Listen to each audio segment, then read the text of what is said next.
उस गली में कुछ ऐसे बच्चे रहते जो ना जाने कौन सी गाली देते, जो कि अच्छी बात नहीं थी। सुरेश के दोनों बच्चे भी वही गाली सीखते थे, क्योंकि उन्हें रोज़-रोज़ उसी गली में से जाना पड़ता था, सो उन्हें भी सुनी जाता था।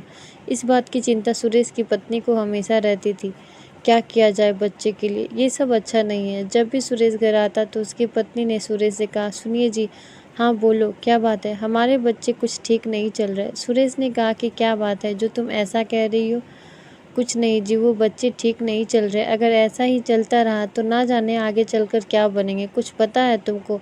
तुम क्या कह रही हो? ऐसा कुछ नहीं है। अब उनकी उम्र ही कितनी है? ऐसी उम्र में तो बच्चे नटखट होते ही हैं। जब उनकी उम्र हो जाएगी तो अपने आप ठीक हो जाएंगे और उन्हें समझ में भी आ जाएगी। पर सुरेश की बातों को अनसुनी करके उसकी पत्नी कहती है कि तुम्हें बच्चों की फ़िक्र क्यों नहीं है? अगर हम आज ध्यान देंगे तो उनका भविष्य भी ठीक होगा, और अगर आज ध्यान नहीं दिया गया तो आगे चलकर परेशानी हो सकती है। और तुम मेरी बात को ध्यान से नहीं सुनते और मुझे हमेशा बच्चों की चिंता बनी रहती है, कहीं ये बिगड़ ना जाए। पर आपका तो ध्यान ही नहीं है बच्चों पर।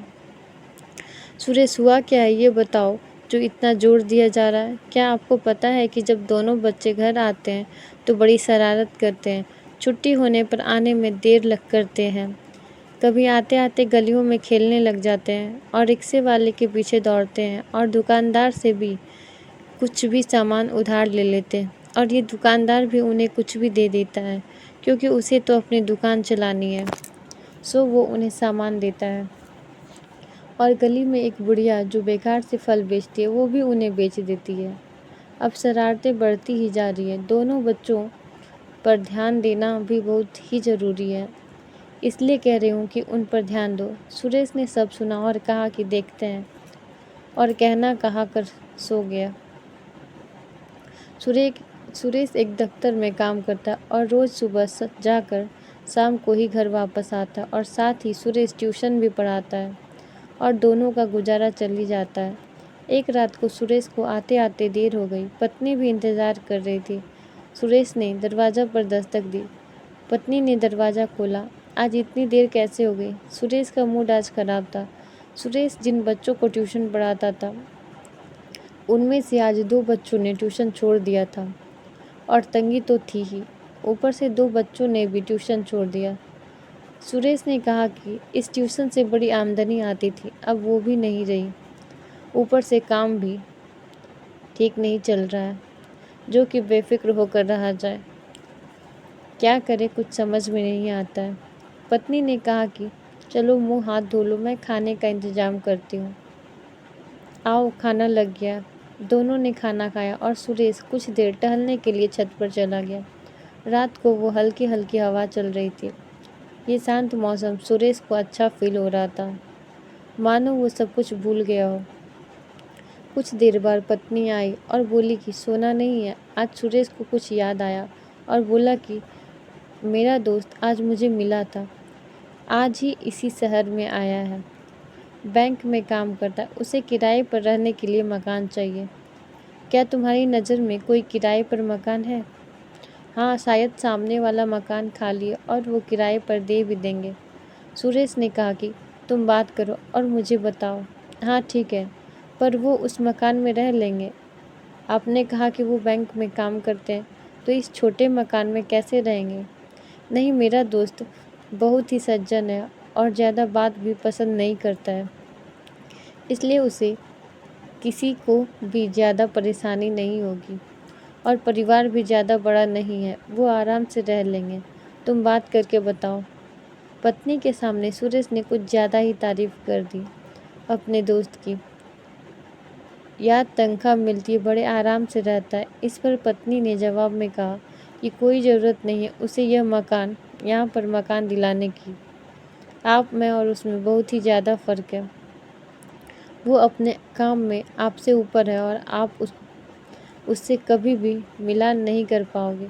मेरा कहना है कि उसे यह लाने की कोई ज़रूरत नहीं है। पत्नी बात सुनकर तो अब सुरेश भी सोचने लगा कि ठीक तो है, पर उसे मकान की ज़रूरत तो है, और वो किसी को मेरे सिवा यहाँ जानता भी नहीं है, इसलिए उसने मुझसे कहा। ये सोचते सोचते सो गया और सुरेश सुबह उठा और अपने काम पर चला गया। और जाते जाते यही सब कुछ सोच रहा था कि जहाँ पर मैं काम कर रहा हूँ वो एक दुकान है और मैं वहाँ पर अकाउंट को देखता हूँ, और मेरा दोस्त एक बैंक में काम करता है और बड़े आराम से रहता है। मैं एक छोटी सी टेबल पर बैठता हूँ और वो बड़ी कांच की टेबल पर काम करता है। मेरी कुर्सी में ऐसे पाँवें लगे हैं जब चाहे टूट जाए, और घूमने वाली कुर्सी पर बैठता है। उसकी ज़िंदगी बड़े आराम से बीतती है और मेरी ज़िंदगी तो मानो बैलगाड़ी की तरह है जिसमें सिर्फ धक्के लगते हैं। मेरे परिवार को पूरा कहना भी नसीब नहीं आता, और उसका परिवार घूमने के लिए हमेशा कहीं ना कहीं जाता ही रहता है। जब सुरेश घर आया तो उसकी पत्नी ने कहा कि उसे मकान कहीं भी दिलाओ, पर अपने बच्चों को अगर कुछ बनाना चाहते हो तो इस मोहल्ले से चलो, वरना बच्चे यहाँ पर बिगड़ जाएंगे और उनका भविष्य भी, क्योंकि बच्चे रोज़ रोज़ नई नई गालियाँ सीख रहे हैं। अब बहुत हुआ, मुझे ये बर्दाश्त नहीं है। यहाँ का माहौल बिल्कुल भी ठीक नहीं है, यहाँ से चलो। इस पर सुरेश ने कहा कि देखते हैं, और खाना खाकर सुरेश सो गया। जब सुबह हुई तो पत्नी ने पूछा कि रात भर आपने क्या सोचा। इस पर सुरेश ने कहा कि ठीक है, आज मैं जल्दी घर आ जाऊंगा, फिर कहीं और किराए पर मकान ले लेंगे। इस पर पत्नी खुशी देखने लायक थी। पत्नी का कहना, हिंदी स्टोरी, हिंदी कहानी।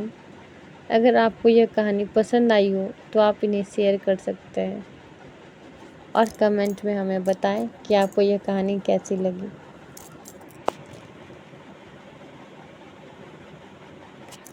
चैनल पर नए हैं तो चैनल को सब्सक्राइब ज़रूर करें। धन्यवाद।